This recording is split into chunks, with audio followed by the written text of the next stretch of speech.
The ballroom at Carrington House glittered, with a ferocity that felt, to Constance Ashford, like an accusation.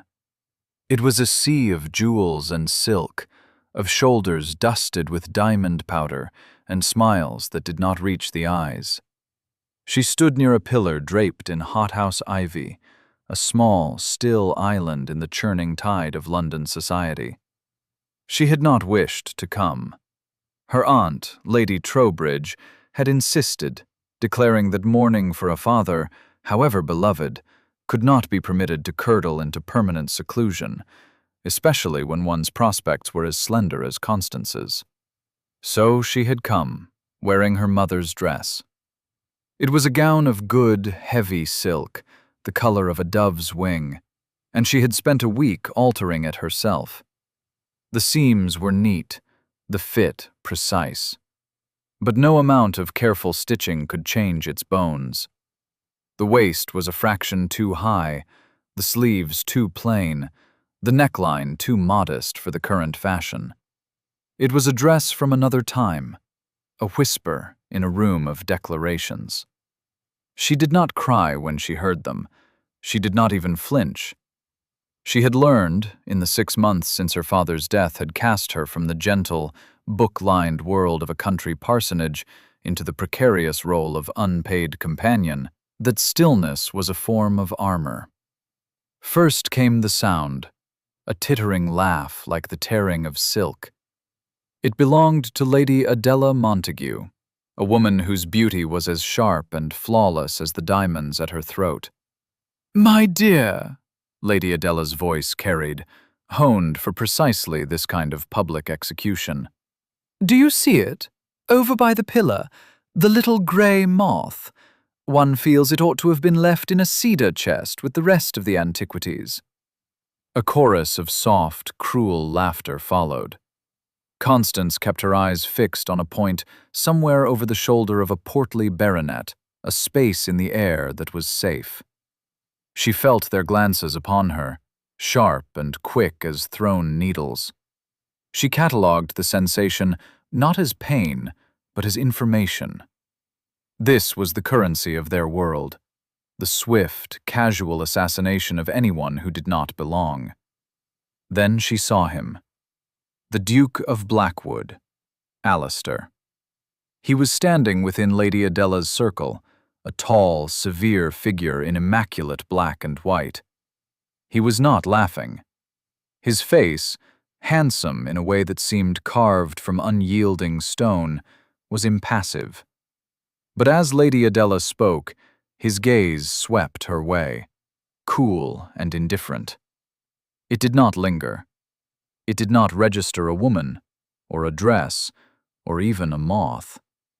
It registered an object in the landscape of the room, no more significant than the pillar she stood beside. "The rooms are too full," he said, his voice a low counterpoint to the women's high-pitched mirth. He was not speaking to her, or even about her. He was making a general observation to the man beside him. "One can barely move for the clutter." Clutter. The word did not strike her. It settled, cold and heavy, in the pit of her stomach. She was not a person to be acknowledged or ignored. She was an impediment, a piece of furniture inconveniently placed. He turned away, presenting to her the formidable line of his shoulder, and the conversation moved on. Constance remained by her pillar for another 10 minutes, a monument to her own composure. She allowed her aunt to find her there, to chide her for not circulating. She smiled a small, tired smile, and agreed that the heat was, indeed, oppressive. She endured another hour, a ghost in a palace of light, before pleading a headache she did not have. Back in the narrow guest room of her aunt's London house, she did not weep. Weeping was a luxury she could no longer afford. She unhooked the dove-gray dress with steady fingers, folded it carefully, and laid it in her small trunk. It was not the dress's fault. It was a good dress. It was simply from a world that no longer existed. a world where substance was valued over sheen, a world her father had inhabited. She sat on the edge of her bed in her chemise, the chill of the unheated room seeping into her bones. The Duke of Blackwood's face swam in her mind's eye. It was not his cruelty that wounded her. He had not been deliberately cruel. It was the totality of his blindness, the absolute, unthinking erasure. He had looked at her and seen nothing. She was not worth seeing. In the cold, quiet room, with the distant sounds of carriage wheels on wet cobblestones, Constance Ashford made a decision. She would not become a ghost. She would not haunt the edges of ballrooms, hoping for a crumb of notice from a world that considered her clutter. If she was to be invisible, she would choose the terms of her invisibility. She would find a place where what she could do mattered more than what she wore. A place where her worth was not measured by the gaze of a duke, but by the work of her own hands. She would leave London. She would disappear. And she would not simply endure. She would build.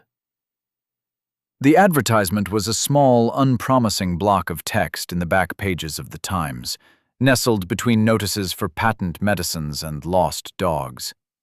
It sought a steward for a remote property in the Dales, one Heronfield Park, under the purview of the Blackwood estate. The notice implied, through its very lack of enticing language, that the position was undesirable. The property was described as secluded, the duties comprehensive. The salary offered was modest, but it included lodging. It was a lifeline. Constance's father, in his quiet life as a scholar and clergyman, had served a parish on the edge of the vast Blackwood lands in the south. He had respected the old duke, Alastair's father, a man of sober principle. He had once, years ago, mentioned Heronfield in passing. A wild, beautiful place, he'd called it, with good bones, but neglected. It needs a firm hand and a patient heart. A firm hand and a patient heart. Constance possessed both. She wrote her letter of application that night, signing it C. Ashford. It was a strategic ambiguity, a small rebellion against a world that would dismiss a woman's application out of hand. She listed her qualifications, her fluency in accounting, learned at her father's knee as they managed the parish finances, her deep knowledge of botany and land husbandry, gleaned from his extensive library, her experience in managing a household. She did not mention her gender, nor did she lie. She simply presented the facts of her competence. A reply came, with surprising speed, from the Duke of Blackwood's man of business in London, a Mr. Finch. The tone was brisk, bordering on desperate. The position was hers, should she want it. There was no request for an interview. It was clear they expected no better applicants. They were hiring a name on a page to fill a hole in their ledgers. To Alastair, Duke of Blackwood, she was not even a grey moth anymore. She was an entry in an account book, a necessary expense. The irony was so bitter it was almost sweet. Her aunt was appalled. The Dales? As a steward? Constance, it is a position for a man, a rough man at that. You will be utterly alone. It is social suicide. I have found society to be a rather overrated institution, Constance replied, her voice mild. And I would rather be alone by choice than alone in a crowded room. There was no arguing with the quiet finality in her voice. A week later, with one trunk containing her father's books, her few practical clothes, and the folded dove-gray dress at the very bottom, Constance was on a northbound coach. The city, with its glittering cruelties, fell away behind her. She did not look back. She looked forward, toward the wild, beautiful place with good bones. The place where she would cease to be clutter and become, instead, an architect. Herrenfield was worse than she had imagined, and more beautiful. The coach left her at a crossroads with her trunk, and a farmer in a rickety cart, sent by the local solicitor, took her the final 5 miles. The road dwindled from a rutted track to little more than a suggestion. The air grew sharp with the scent of wet stone and pine. The landscape was vast and melancholy, all rolling fells cloaked in heather and brooding gray skies. And then she saw it. The house sat in a shallow valley, sheltered by a stand of ancient oaks. It was not a grand hall, but a long, low manor of dark, lichen-spotted stone. It possessed a severe, Jacobean grace, but it was a beauty in deep decay. Slates were missing from the roof, like lost teeth. Ivy had prized stones from the walls and crept, possessive, over the mullioned windows. The gardens were a riot of weeds and overgrown roses, a ghost of their former geometry. Her heart did not sink. It settled. This was a problem she could understand. It was not a matter of fashion or social standing. It was a matter of stone and soil, of order and neglect. It was work. The housekeeper, a woman named Agnes, met her at the door. She was a gaunt, wary creature with eyes that had seen too many winters and too few hopes.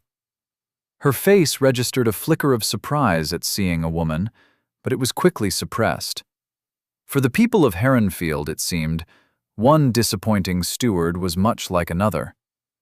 "You're the new one, then," Agnes said, her voice flat. "The last one drank himself away inside of a year." "I am," Constance said, holding out her hand. "Constance Ashford." Agnes ignored the hand. "The Duke's man said C. Ashford. We were expecting a Charles or a Christopher." "The letter was not incorrect," Constance replied evenly. "Supper is at 7. The accounts are in the library.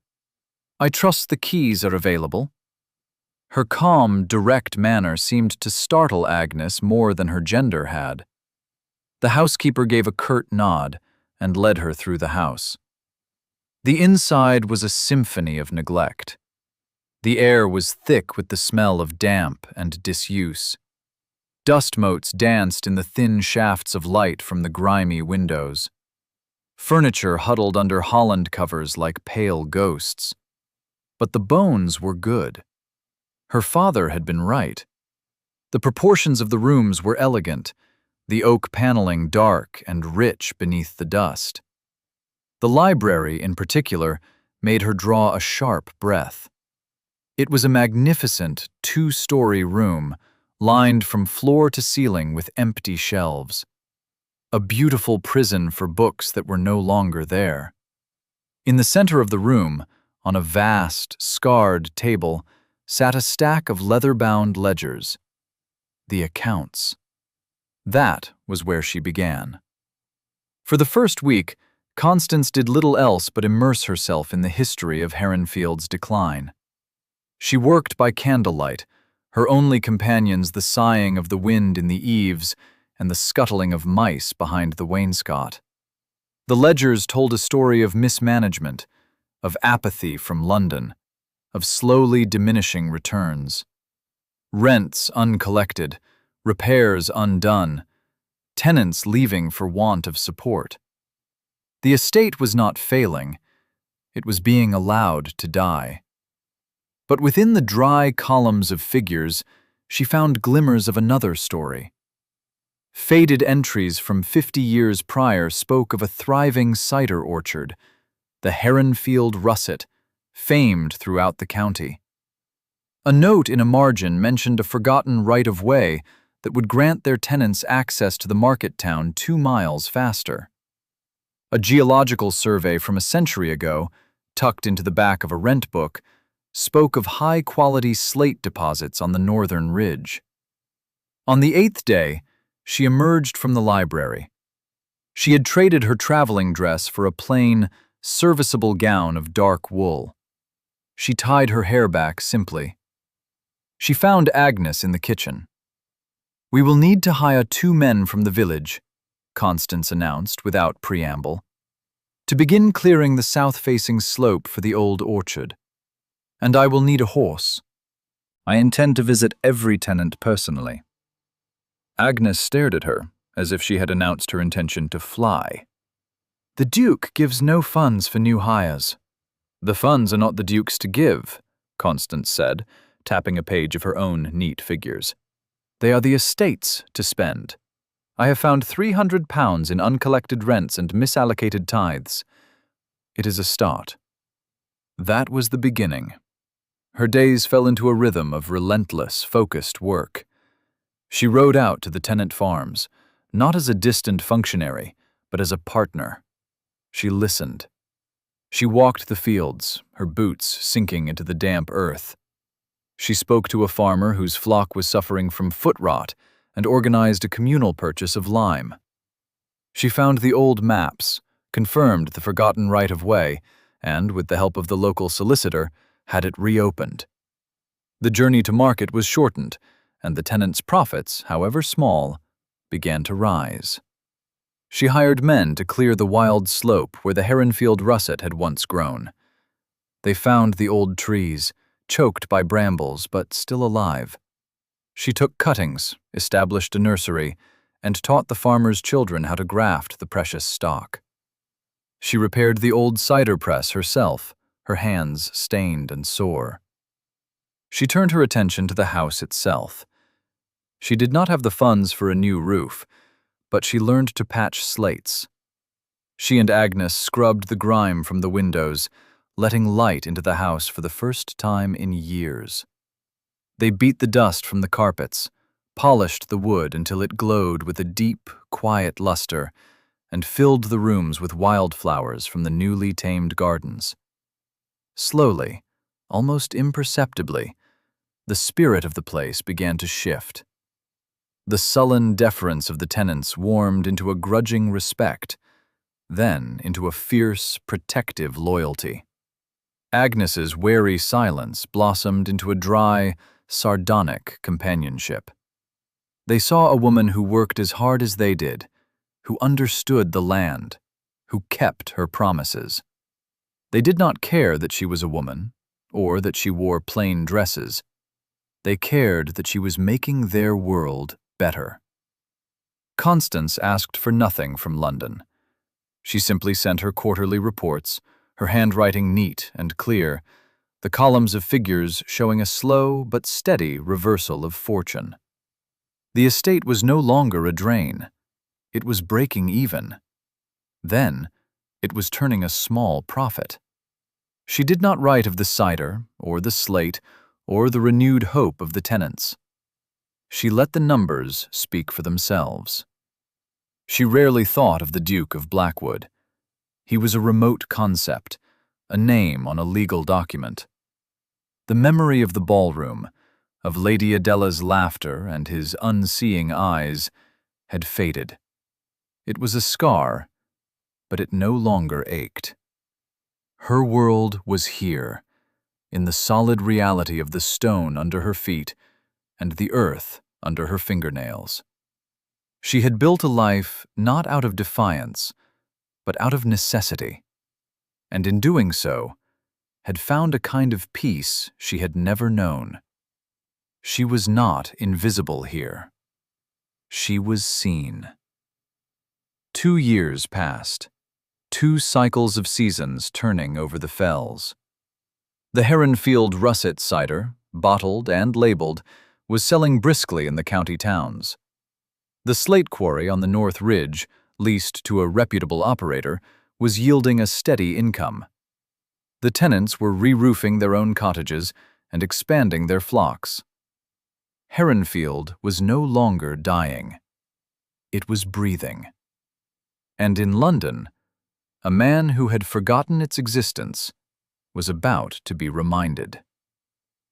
In his London townhouse, a place of severe masculine elegance and profound silence, Alistair, Duke of Blackwood, was enduring a meeting with his man of business.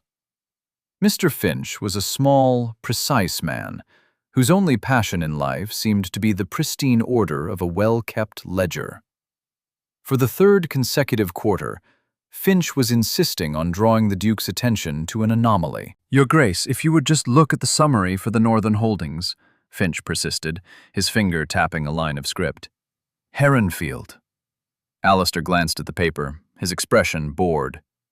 He was distracted. Lady Adela Montague had all but declared her intention to become his Duchess, and her campaign was becoming tiresome. She saw his title and his fortune as a prize to be won, and she pursued it with the single-mindedness of a general laying siege to a fortress. He needed a distraction, an escape. "What about it, Finch?" he asked, his tone clipped. "Is the steward petitioning for more funds? Deny it." "On the contrary, Your Grace," Finch said, a flicker of triumph in his eyes.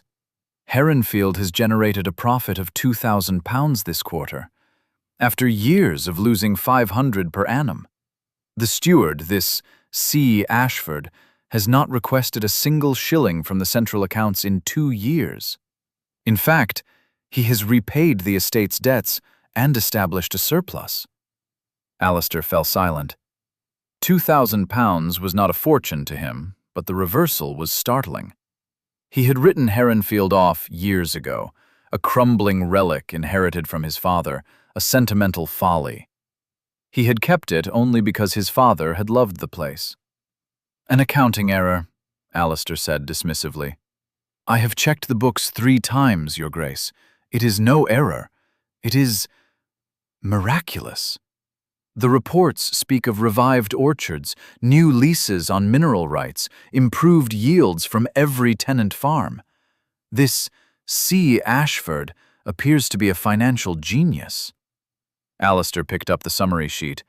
The script was clean, elegant, and utterly legible. It spoke of a mind that valued order and clarity. A genius. In the Dales. He had pictured the steward of Heronfield, if he had pictured him at all, as some grizzled, weather-beaten countryman, barely literate. "C. Ashford," he murmured, tasting the name. "Who is he?" "I have no information beyond the correspondence, Your Grace," Finch admitted. "He was hired through a newspaper advertisement. A speculative choice, I confess, but one that has paid off beyond all expectation." An idea began to form in Alistair's mind. A trip to the north. It would serve a dual purpose, to satisfy his own burgeoning curiosity about this miracle worker, and, more importantly, to escape London and the cloying persistence of Lady Adela. He could hunt, inspect his property, and enjoy a period of blessed solitude. "Finch," he said, his decision made. "Make arrangements. I will travel to Heronfield next week. I wish to meet this Mr. Ashford myself." Lady Adela was furious when he informed her of his travel plans. "The Dales!" she'd exclaimed, her perfect face marred by a frown. "Alistair, there is nothing there but sheep and mud. The Fitzwilliam's autumn ball is in 3 weeks. You cannot possibly mean to miss it." "I have estate business to attend to," he replied, the excuse feeling wonderfully solid and irrefutable. "My presence is required." Her expression sharpened. "Business? That ruin? I thought it was worthless." "Apparently it is not," he said, a certain satisfaction in contradicting her. "I have a new steward who seems capable of turning stone to gold. I feel I should at least learn his name." He left London on a crisp October morning, feeling a sense of liberation he had not felt in years. The journey north was a gradual shedding of the city's grime and noise. The manicured parks of the home counties gave way to the rolling fields of the Midlands, and finally to the stark, powerful beauty of the Dales. The air itself felt different, cleaner. He had sent no word of his arrival time, wanting to see the estate as it truly was, not polished for his inspection. As his carriage turned onto the final road to Heronfield, He prepared himself for the familiar sight of picturesque decay he remembered from a single visit as a boy. What he saw instead made him sit forward. The road itself was newly graded and smooth. The stone walls lining it were in good repair, with no gaps or tumbling stones. In the fields beyond, healthy-looking sheep grazed on lush pasture. He saw a cottage with a newly thatched roof and a garden bursting with late-season vegetables. There was a sense of prosperity, of order, of pride. The carriage pulled up before the manor house, and Alistair stepped out. He stood for a long moment, taking it in. The house was transformed. The missing slates on the roof had been replaced. The ivy was gone, the dark stone clean and austere. The windows, no longer grimy, reflected the gray sky with a clear, sharp light. The gardens were not manicured in the London style, but they were tidy and productive, with rows of herbs and vegetables interspersed with hardy autumn flowers. The house was not a ruin. It was alive. It had been rescued. A stable boy, his face clean and his clothes patched but neat, ran to take the horses. Alistair's London servants looked around, their expressions a mixture of surprise and condescension. "I am the Duke of Blackwood," Alistair said to the boy. "Is the steward, Mr. Ashford, within?" "Aye, your grace," the boy said, with a respectful but unafraid tip of his head. "I believe you'll find her in the library." Her. The word hung in the air. Alistair frowned, assuming he had misheard the boy's country accent. He walked to the heavy oak door and lifted the iron knocker. It was answered not by a footman, but by a tidy older woman with shrewd eyes. He recognized the type, a loyal, no-nonsense housekeeper. "Your Grace," the woman said, her surprise visible but controlled. "We were not expecting you." "I am aware," he said. "I wish to see the steward." "Of course," she said, leading him into the hall. "She is in the library, finishing the quarterly abstracts." There it was again. She. A sense of profound dislocation began to settle over Alistair. The hall was cool and smelled of beeswax and dried lavender. A bowl of late-blooming roses sat on a polished table. Everything was simple, clean, and orderly. He followed the housekeeper down a corridor, and she pushed open a heavy door. "Miss Ashford," the housekeeper announced. "His Grace, the Duke of Blackwood, is here." The library was the heart of the resurrected house. A fire crackled in the vast hearth. The long, empty shelves were now half filled with books, their spines neatly aligned. And at the great central table, a woman was bent over a ledger, a pen in her hand. She looked up at the announcement. For a moment, the world seemed to stop. The air in the room grew thick and silent, broken only by the snap of the fire. Alistair stared, his mind refusing to connect the woman before him with the phantom C. Ashford he had come to meet. It was the gray moth. She was older, of course, 2 years older, but it was unmistakably her. The same quiet face, the same steady, intelligent eyes. Her hair was pulled back from her face, severe and practical. She wore a simple dress of dark blue wool, the cuffs protected by ink-stained linen covers. She was thinner than he remembered, but there was a strength in her posture that had not been there in the ballroom. She was not cowering by a pillar. She was seated at the head of a table in a room that was clearly her domain. Constance Ashford rose to her feet. There was no flicker of shock in her expression, no hint of fear or resentment. Her face was a mask of cool, professional composure. She looked at him not as the man who had dismissed her as clutter, but as the owner of the estate she managed. "Your Grace," she said, her voice even and low, "this is an unexpected honor. Had we known you were coming, we would have prepared proper rooms for you." Alistair could not find his voice. His mind was a maelstrom of confusion, of dawning, horrified recognition. The woman his circle had mocked. The woman he had not even seen. This was the genius who had rescued his property? The architect of this quiet, orderly resurrection. He remembered Lady Adela's cutting words, the cruel laughter. He remembered his own careless, dismissive glance. He had looked at her and seen a failure, a piece of social debris. He had been utterly, profoundly wrong.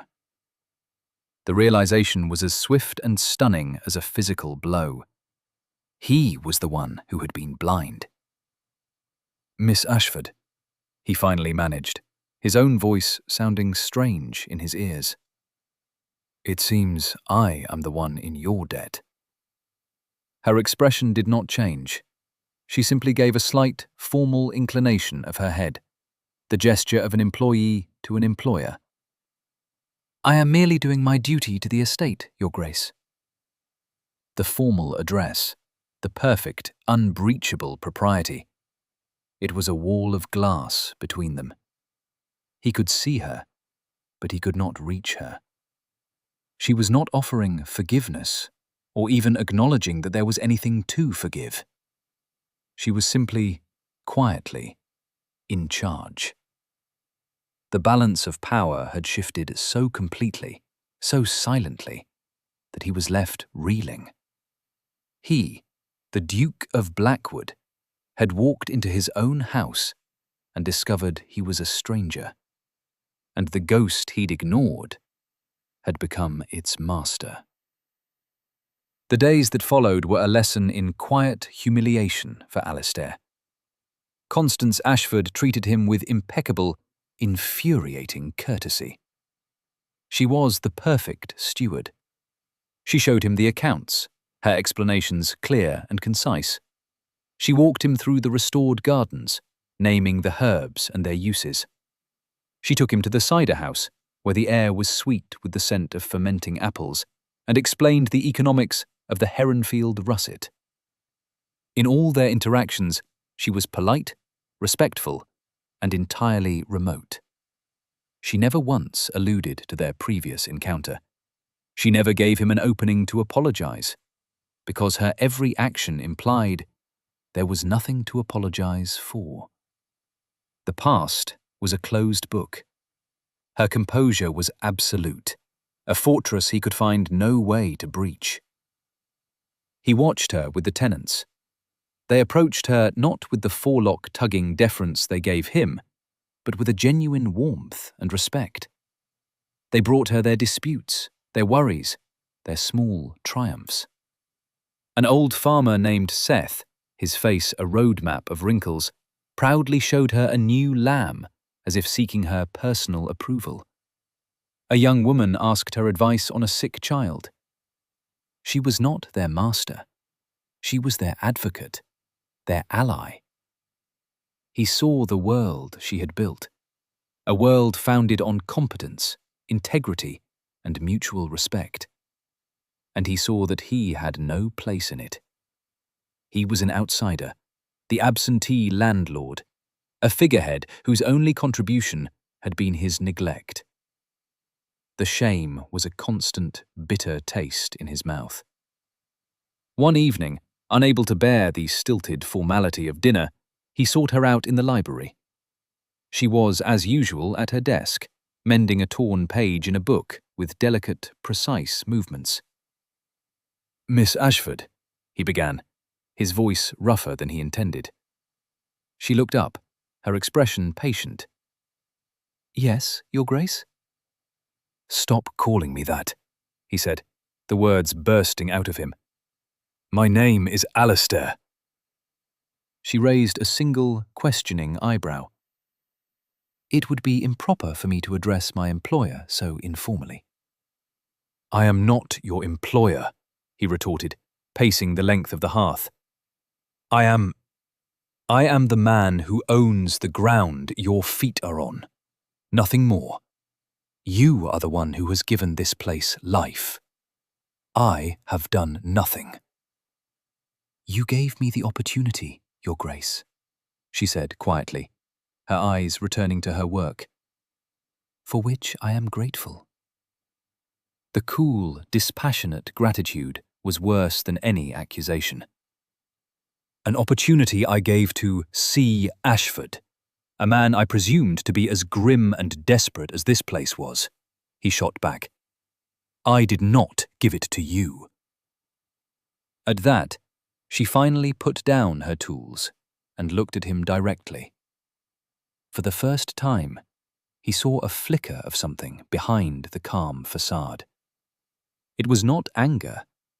It was a deep, weary sadness. No, she said, her voice losing its professional edge and becoming something more personal, more human. you did not. The single word, the quiet confirmation, was the first crack in the wall. He stopped his pacing and stood before her desk. Constance, he said, using her given name for the first time. It felt both strange and right.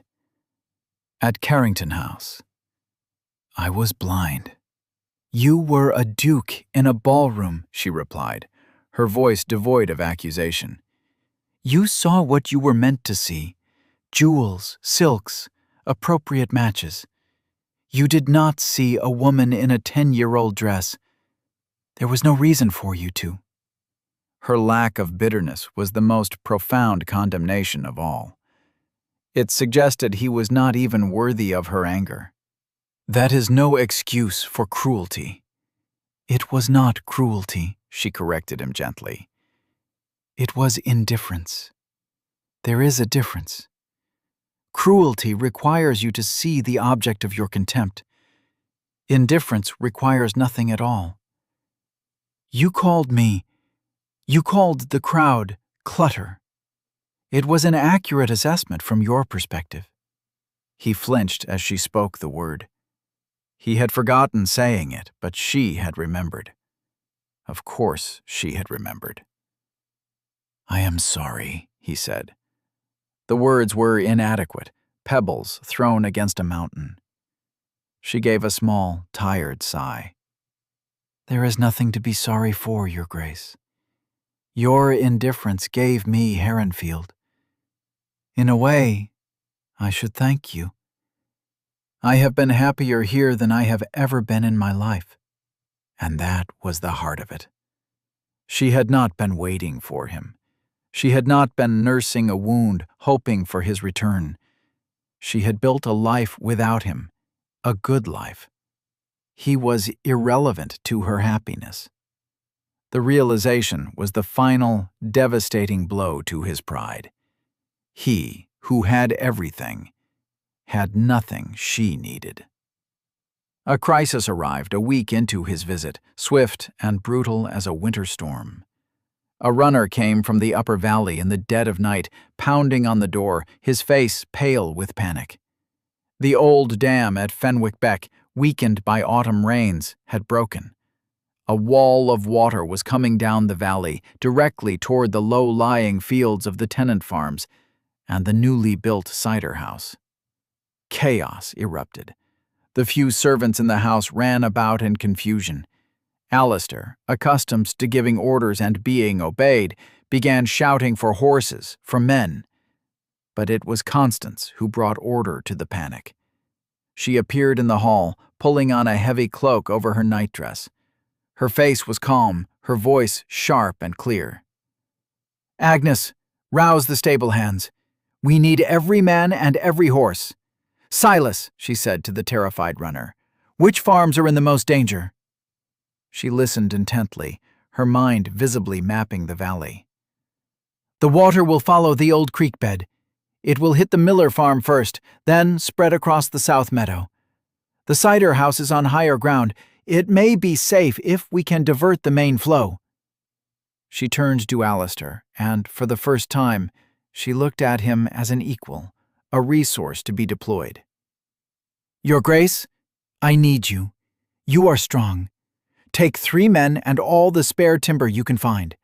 Go to the narrow point just above the old bridge. If you can build a temporary barrier there, even a rough one, it might slow the water enough to give us time to evacuate the millers." He did not hesitate. Her clarity, her absolute command of the situation, swept away all his pride and confusion. He was simply a man being given a necessary task by a competent leader. He nodded, gathered the men, and ran out into the lashing rain. For the next 4 hours they fought the flood. Alistair worked alongside the tenant farmers, his fine London clothes soaked and torn, his hands raw from hauling heavy, waterlogged timbers. He felt a sense of purpose he hadn't experienced since his days in the army.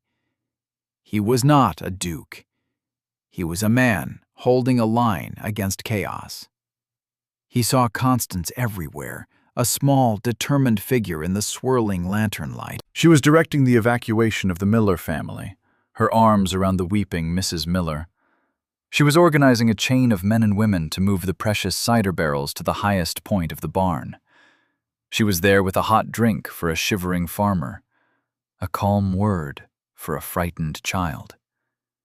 She was the heart of the entire operation, pumping courage and order into the veins of the community. By dawn, the worst was over. The temporary dam had held just long enough. The Miller farmhouse was flooded, but the family was safe. The south meadow was a lake of muddy water, but the cider house and the main barns had been spared. The floodwaters began to recede. Alistair found her standing on the small hill overlooking the valley, her cloak wrapped tightly around her. She was staring at the devastation, her face pale with exhaustion in the gray morning light. The professional mask was gone. He saw only a tired woman who had fought all night for her people and her home. "The Millers are safe," he said, his voice hoarse. "We've housed them in the west wing of the manor." She nodded, not looking at him. "The winter stores are lost. Their fields will not recover for a year." "I will see to it," he said immediately. "I will cover all their losses. I will rebuild their home." She finally turned to look at him. There was a new light in her eyes. It was not warmth, not yet, but the grudging respect of a fellow soldier after a hard-fought battle. "Thank you," she said. And this time, the words were not a formality. They were real. In that moment, standing on the muddy hill, surrounded by the quiet devastation of the flood, Alistair understood something profound. He had spent his life protecting his heart, building walls around a wound from his past, a youthful, disastrous infatuation with a woman who had valued his title over himself, a woman not unlike Adela. He had organized his life around the principle of emotional distance, mistaking pride for strength. Constance had built something real. Not walls, but foundations. Not a fortress, but a community. He had come to Heronfield to inspect a property, an asset. He had found a home, built by the woman he had deemed worthless. "Constance," he said, his voice low, "it is not enough. Rebuilding their house, replacing their stores, it is not enough." She looked at him, her expression questioning. "I must beg your forgiveness," he said, the words tasting of rust and revelation. "Not for a slight in a ballroom, for my blindness, for my arrogance, for failing to see what was right in front of me. I have been a fool, the worst kind of fool, a proud one." He expected her to turn away, to retreat back into her shell of cool professionalism. But she did not. She simply watched him, her gaze steady, waiting. It was the most terrifying and hopeful silence he had ever known. The flood marked a turning point. In the weeks of recovery that followed, the last vestiges of formality between them washed away with the mud and debris. They worked side by side, planning the rebuilding of the Miller farm, assessing the damage to the estate, and organizing aid for the affected tenants. He ceased to be the Duke, and she ceased to be the steward. They were simply Alistair and Constance, two people bound by a shared responsibility. He learned her story in fragments, not because she offered it, but because the people of Heronfield spoke of her. He learned from Agnes how she had arrived alone, with only one trunk and a fierce determination. He learned from Seth, the old farmer, how she had walked his fields herself to understand the blight that was killing his crops. He learned from the solicitor in the village how she had spent weeks in the dusty county archives, poring over old maps to reclaim the estate's forgotten rights. Each story was a small testament to her character, a brick in the foundation of the respect that was rapidly growing into something deeper and more potent. He found himself listening for her footstep in the hall, seeking her out in the library, not for business, but for the simple, quiet pleasure of her company.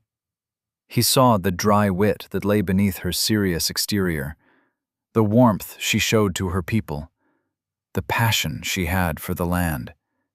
He, in turn, began to open up to her. One evening, as they sat before the library fire, the day's work done, he found himself telling her about the wound he had carried for so long. He spoke of his first season in London, a naive 20-year-old, and of his swift, blinding infatuation with a celebrated beauty. He told her how he had offered his heart, and how she had laughed, telling him she had been holding out for a marquis, but a duke would certainly do. The transaction had been so blatant, so soul-crushingly venal, that it had frozen something inside him. "I made a vow then," he confessed, staring into the flames, "that I would never again be valued for my title. I would hold myself apart. I built a fortress and called it principle." Constance listened in silence, her hands still in her lap. When he finished, she did not offer platitudes or sympathy. She offered something far more valuable. "A fortress can protect you from attack," she said softly, "but it can also become a prison."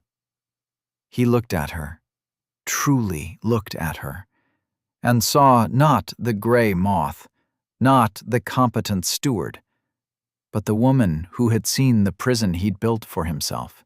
"I have been its prisoner for a decade," he admitted, "until I came here." His planned week-long visit stretched into a month, then 2. A letter arrived from Lady Adela, its pages filled with sharp, demanding questions and thinly veiled accusations.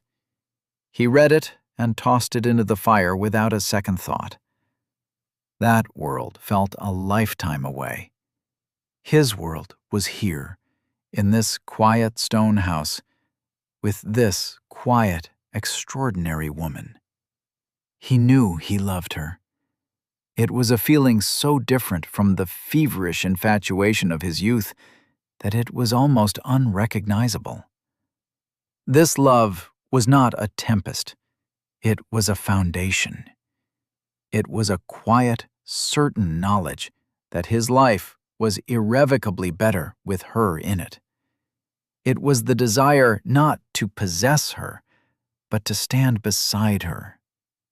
But how to tell her? What could he offer her? A title she had no need for. A fortune she had proven she could create on her own. He, who had always had so much to give, felt he had nothing of worth that she could possibly want. All he had was his broken, newly humbled heart. He decided he must return to London, not to resume his old life, but to dismantle it. He had to formally end the unspoken, assumed understanding with Lady Adela. He had to settle his affairs. He had to become a man worthy of asking for Constance Ashford's hand, not as a duke bestowing a favor, but as a man begging for one. When he told her he was leaving, a shadow passed over her face, so fleeting he might have imagined it.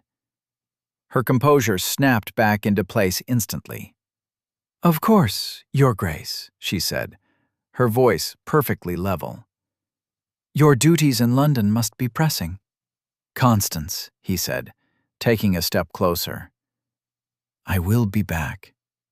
I promise you." She looked down at the ledger on her desk. "Your Grace is not required to make promises to his steward." The wall was back up, higher and colder than ever. He had hurt her. In his caution, he had wounded her. He left Heronfield with a heart heavier than it had been when he arrived. His return to London was a shock. The city seemed loud, garish, and suffocatingly trivial. His townhouse, once a sanctuary of orderly silence, now felt empty and cold. It was a house, not a home. His confrontation with Lady Adela was brief and brutal. She came to call, expecting a capitulation, an apology for his long absence. She found a changed man. "Adela," he began, dispensing with the pleasantries, "I have allowed a misunderstanding to persist for too long. My admiration for you is that of a friend, and it will never be anything more. I have no intention of offering for your hand." Her beautiful face contorted with fury. "After all this time, after everyone has assumed, you have made a fool of me, Alistair. Is it some country chit you have found in that wasteland? Some milkmaid who has turned your head?" "It is a lady of more substance and worth than anyone I have ever met," he said, his voice dangerously quiet. "And she is not in a wasteland. She is at the heart of my home." Her derisive laughter filled the drawing room. "Your home? That pile of rocks? You have lost your mind." He simply looked at her, at the grasping, empty ambition in her eyes, and felt nothing but a profound pity. He had almost shackled himself to this. He spent the next 2 weeks putting his life in order. He met with Finch, giving him new, sweeping instructions for the management of his estates, all modeled on the principles Constance had established at Heronfield. He endowed a new school in the village near the estate. He made plans. The Fitzwilliams' autumn ball, the very event Adela had been so desperate for him to attend, was to be his final act in this theater. He knew with a grim certainty that Adela would be there, and that she would try to salvage her pride by destroying someone else's. He sent a letter to Constance. It was short. He did not ask, he begged. He told her that her presence was required in London on a matter of urgent business concerning the estate. He enclosed a bank draft sufficient to purchase whatever she might need and to hire a lady's maid for the journey. He knew she would see the draft as an insult, but he also knew she would understand the necessity of being properly equipped for a battle in London. He was asking her to trust him. Constance arrived in London 2 days before the ball. She did not come to his house, but took rooms at a respectable hotel.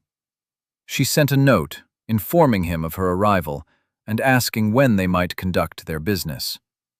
He went to her at once. He found her in a small, anonymous sitting room. She was wearing a new dress, a simple but elegant gown of deep blue velvet. It was clear she had used his funds, but had chosen a garment of quality and modesty, not fashion. She was poised and watchful. "Constance," he said, foregoing any greeting. "Thank you for coming." "You said it was a matter of urgency, Your Grace." "It is. It is a matter of my life," he said. He did not sit. He stood before her, the supplicant. "I am asking you to attend the Fitzwilliam ball with me." She stared at him, her eyes wide with disbelief. "A ball? You summoned me 300 miles for a ball? After everything?" "Yes," he said, "because there is something I must do, and I cannot do it without you. There is a debt that must be paid, and a truth that must be declared, in the very place where the lie was told." Her face was a battleground of conflicting emotions. He could see the old wound, the memory of humiliation, warring with the trust she had begun to feel for him at Heronfield. "I am not asking you to be a grey moth," he said, his voice raw. "I am asking you to be the master of Heronfield. I am asking you to be yourself, and to allow me the honor of standing beside you." She searched his face for a long time. Then, with a barely perceptible nod, she gave her answer. "Very well, Your Grace. I will attend." When they entered the Fitzwilliam ballroom, a hush fell over the assembly. It was not merely the entrance of the Duke of Blackwood, one of the season's most sought-after prizes. It was the woman on his arm. Constance was not glittering. The blue velvet of her dress absorbed the candlelight rather than reflecting it. She wore no jewels except for a pair of simple pearl earrings. Her hair was styled elegantly, but without elaborate ornamentation. She was an island of quiet dignity in a sea of frantic sparkle. Yet no one could look away. Her composure, her utter self-possession, was more commanding than any diamond. He saw Lady Adela across the room. Her eyes narrowed, and a cruel, knowing smile touched her lips. She began to move toward them, her circle of sycophants trailing in her wake like pilot fish.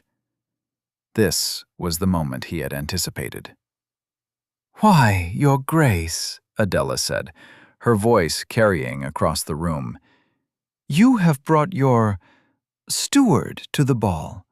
How very democratic of you. I hope she is enjoying her glimpse of civilization." The insult was perfectly crafted, designed to put Constance in the place of a servant, an amusing pet. A ripple of snickering went through the onlookers. Constance did not flinch. Her hand remained steady on his arm. Alistair looked not at Adela, but at the faces around them. He saw the same expressions of casual, thoughtless cruelty he remembered from that night 2 years ago. He turned his full attention to Constance. In front of the silent, watching crowd, he released her arm, took a step back, and bowed. It was not a shallow nod of social convention.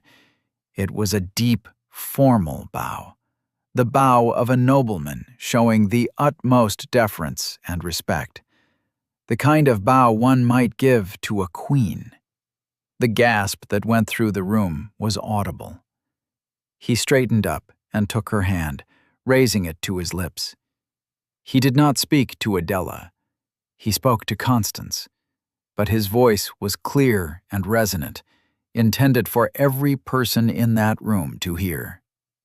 "Miss Ashford," he said, "forgive me. I have been remiss in my introductions. Ladies and gentlemen, may I present Miss Constance Ashford. This is the woman who, through her own genius and integrity, has saved my family's estate from ruin. The profits from my northern lands, which many of you have enjoyed at my table, are due to her efforts alone.